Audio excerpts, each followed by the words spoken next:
Hey friends, welcome to today's video. Today we're doing a full face of fall makeup. I reached in my vanity and found this palette that I've had for a couple of months and it just screamed fall to me. It's the Charlotte Tilbury Instant Look in a Palette Sunset Dreamscape. And I got this a couple months ago and I played with it and I really loved it, but I also have the lighter version of this and I kind of found myself going to the lighter version all the time because it just works a little more with my skin tone. But these colors are so beautiful for fall. I felt like it really spoke to me in creating a beautiful, warm kind of transition to fall look. So we're going to create a look with that. I also picked up the Bobbi Brown face base, which is, I know this is not a new product, but I was watching Michelle Wong and she was talking about, I think it was like her video on top 3 products that she would just grab, like if the house went on fire or something, what are the products she would grab? And this was one of the products, and I was on my way to Nordstrom at the time, and so I picked it up and bought it. Thanks, Michelle. All the products that I'm using today can be purchased at Nordstrom. This video is in collaboration with Nordstrom. Always such an honor and pleasure to work with a retailer that I love and like genuinely shop at all of the time. I think the local Nordstrom associates here in Austin know me by first name.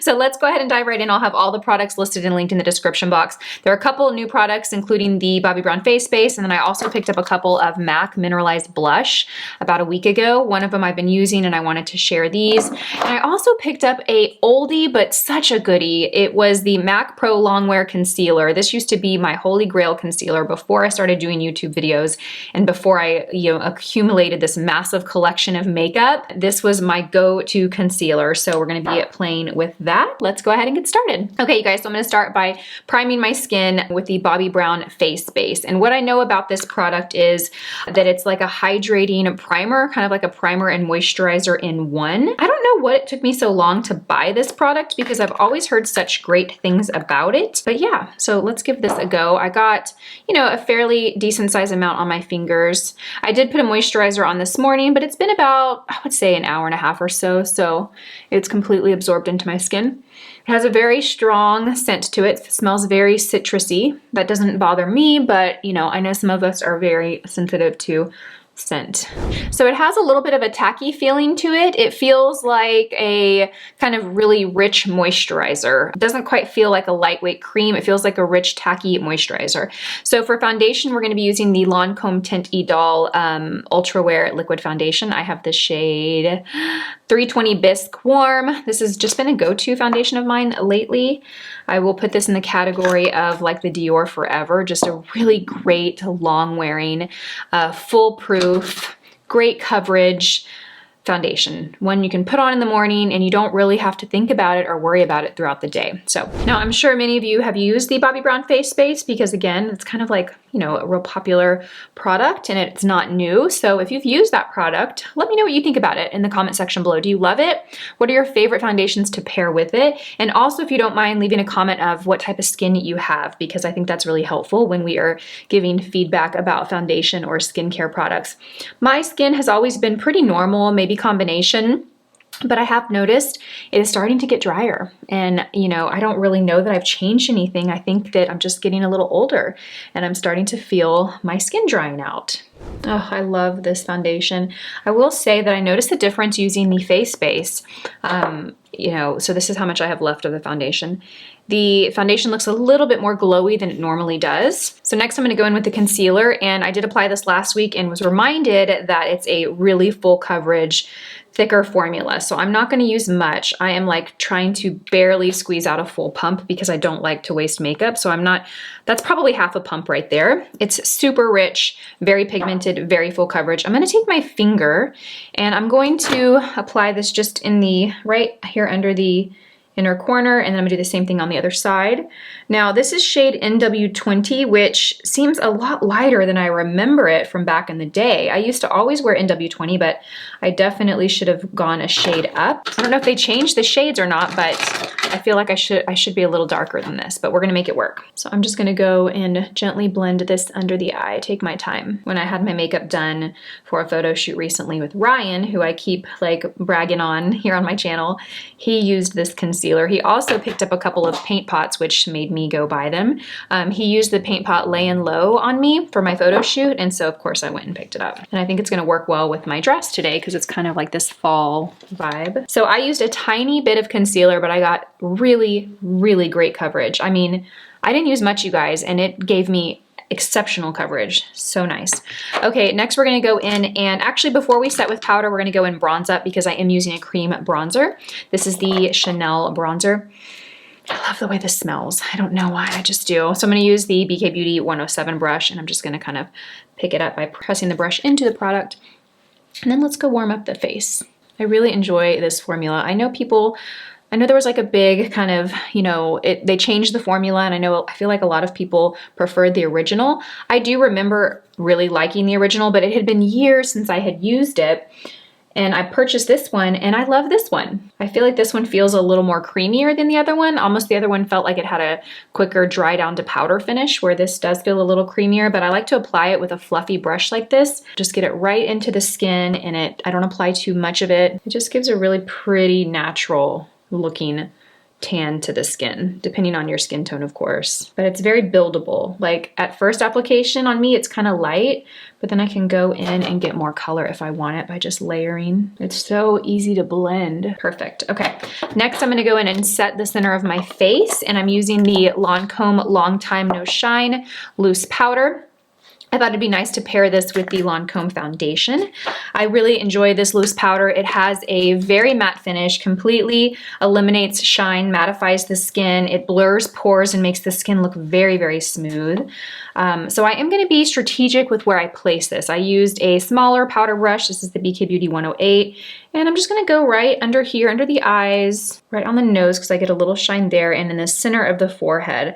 I am kind of avoiding the areas that I put bronzer. So next I'm gonna go and prime the eyelid, and I'm using the MAC Paint Pot in the shade Layin' Low. So I picked this one up, and I also picked up Soft Ochre, which used to be my go-to eyeshadow primer. It's a lot lighter. It has kind of like that ivory eggshell color, works great under any shadow.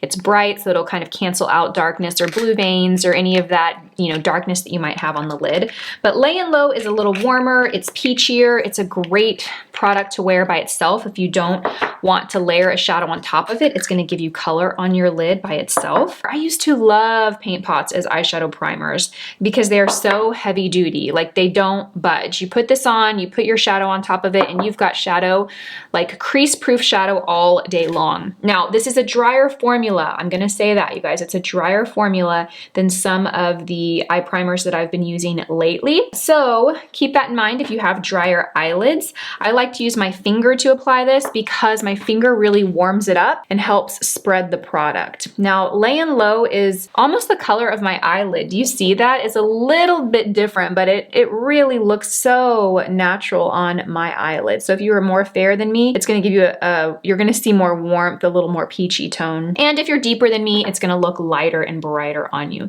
So I do one thin little layer, and then I'm gonna go back and add a little more. The key with the paint pots is really blending them out so that you don't apply too much in one spot, because these really grab shadow, you guys. They really grab it. So if you haven't blended it out and you take a dry shadow and you try and blend it, it might stick to an area where there's a lot of this product. So just keep that in mind. That's why I like the finger, because it's almost hard to apply too much. Okay, so next we're gonna go in with the Charlotte Tilbury palette.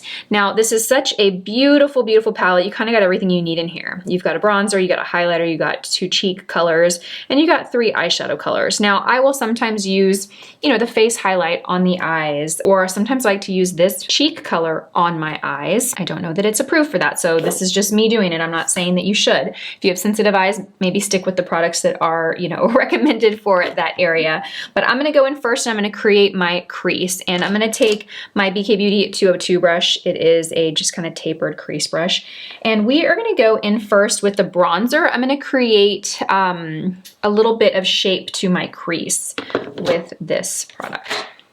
Now, this almost is an extension of that paint pot. It looks pretty much to be like the same color. but I'm gonna layer it so it gives a little bit more depth. And then I'm gonna kind of take the side of my brush and turn it up and kind of work my way into the brow. Kind of reminds me of Jennifer Lopez, J-Lo's makeup. Her makeup artist always like takes it right here and just creates that very airbrushed, smoky vibe on her eyes, very sultry. Even if you're not doing smoky dark colors, you can still get that look. Next, I'm gonna take this color right here, the cheek color. I'm gonna take a little bit of that shade and we're gonna kind of just go right over what we just did, but we're gonna focus on the outer half. So all of these colors are gradual stair steps into the next. Nothing is like contrasting too much, but they're all a little bit deeper. So you get this really beautiful gradient effect. Next, I'm going to take the A502 from the Angie Hot and Flashy BK Beauty collection, and I'm going to go right in here to this eye smoke color. This color is so beautiful. It's like the perfect blend of maroon, plum, like pink red. It's so rich and gorgeous. It'll make blue or green eyes pop. If you have hazel eyes or brown eyes with some gold or green flecks to them, it's really going to pull that out. And I'm just going to concentrate this right here in the outer corner and softly kind of blend out. So I would love to know, when it is fall, how do you change your makeup? Do you change your foundation? Do you change your skincare products? Do you change your shade ranges that you use in your eye makeup? Do you change your lip color? What do you find yourself always tweaking or switching when we change seasons? For me, I definitely lean more like warmer kind of fall hues like this on the eyes. I'll also switch my foundation because my skin care or my skin tends to change. And it'll be interesting to see this year because you know, usually I'm more oily and in the winter I get really dry. And I think that if anything, I'm gonna get more dry this winter. I typically will go for more glowy foundations or hydrating foundations in the winter. I'm not there yet. I'm still loving my kind of natural matte finishes like the Lancome, but we'll see how dry my skin gets this season. Okay, then I'm just gonna take the 202 and I'm gonna kind of just softly, you know, blend that out. We're gonna go clean this up too, so if it's looking a little wild, don't worry. We will go and fine tune it all. Next, I'm gonna go in with the Eye Brighten shade in the palette and we're gonna pack this onto the inner corner, but I'm still gonna leave the center of the lid bare or open because I'm gonna go in with the Enhance shade, which is a nice kind of warm shimmer, and we're going to pack that onto the center of the lid. We were getting a really nice gradual shift from light to deeper colors. Then I'll go back and take my shadow brush and kind of blend those deeper colors over again. I'll even take a little bit more of this on the tip and I'm gonna kind of run it onto the center of the lid. So I'm gonna go and clean up the brow and I'm gonna take soft ochre and I'm taking an eyeshadow brush that has a little bit of an angle. This is the BK Beauty 205 and I'm gonna kind of just use this underneath the brow to highlight the brow. Next, I'm gonna take a little bit of that concealer and we're going to go right under the eye again to just clean up and brighten, crisp up the shadow. So first I'm gonna take a brush to wipe away any fallout. I'm gonna take my concealer brush again, but I'm just using a small amount. And I'm just gonna kind of lift. Do you see what I'm doing? I'm just putting a little bit to brighten and then pull up to lift and create a nice clean eye makeup. These are all the fine-tuned little extra steps you can do or you can skip when it comes to your makeup, but they make the biggest difference, right? So what we're doing now is we're cleaning that up, which is gonna lift the eye a little bit. Now you don't want it to be too sharp because it just looks a little unnatural. So I'm gonna go back with my shadow brush, kind of wipe off what's on there, and so I almost have more of a clean brush, and I'm just gonna soften that crease line so it doesn't look so harsh. We want it clean, but we don't want it to be too cut. So I just realized my camera was not rolling when I did liner, but I used a deep, rich brown liquid liner for my top line. I'll have it linked down below. And then now for my lower lash line, I'm taking the shade Smoke from the palette, and we're just kind of running that on my lower lash line. I did lay down the Charlotte Tilbury Color Chameleon pencil in Amber Haze first to kind of grip this shadow. I'm also going to line my inner rim with a little brightness. Perfect. Okay, now it comes for lashes. I'm gonna curl my lashes first. And for mascara, we're using the Lancome Big Monsieur mascara. This is a really great, dramatic mascara. Lots of length, lots of volume. I'm gonna go back and add a second coat. I just realized I have yet to apply blush. So the palette does come with a beautiful cheek color that I love and use a lot. It's like a real peachy matte shade, but I'm gonna go in with the MAC Mineralized blush in the shade Humor Me. I used to love these blushes. It's kind of like a mauve-y, dusty rose. It has a little bit of a sheen to it, but it's not overly shimmery at all. And I'm just gonna place a little bit of this on my cheeks and kind of blend up. These blushes are so pretty. Again, I was working with MAC when these launched. Brings back memories. If you ever feel like you apply too much blush, which I kind of feel like I've done over here, I'm gonna take my foundation brush. I didn't add anything to it. I'm just using what was on it earlier. And I'm just gonna kind of bounce it on top. So pretty. I love this eye. Kind of similar to what I normally do, but definitely a play up and adding those warm, rich hues. Sorry, I'm like going back and obsessively perfecting. Okay, next for lips, I'm going to use two products. I'm going to use the Hourglass lipstick in the shade Believer, and then I'm going to top it with the Charlotte Tilbury Ibiza Nights lip gloss. It's like a real nice muted peachy nude lip. So pretty. I like to layer it so you get a lot of color. And then we will just put a little bit of the gloss right in the center of the lip. So pretty. I still love a glossy lip year round. I don't care. I know typically more matte or nude lips is kind of what we lean to, and I will definitely incorporate that into my routine, but I still love a glossy lip like this. So pretty. And this is the finished look. I feel like this is very fall appropriate. I kind of love it. It's kind of, you know, what I normally do, but bumped up a little bit and definitely warmed up on the eyes. I hope you guys picked up a trick or tip in this video. If you learned one thing, I would love to know what that is. Leave a comment down below. I will pick one winner. I would love to do this every video. Like, let me know in the comments what you guys are picking up or learning from my videos, and then each video I'll pick a winner and I will gift you something fun, either BK Beauty brushes or some fun PR that I have not used, or makeup products, or a gift card to Sephora. Nothing big, but just maybe something we do in each video. So we'll start that today. Leave a comment in the comment section below of what you learned, and I will choose a winner at random in a couple of days. Thank you so much for watching, you guys. I hope you have a fantastic day, and I will see you in my next one. Bye.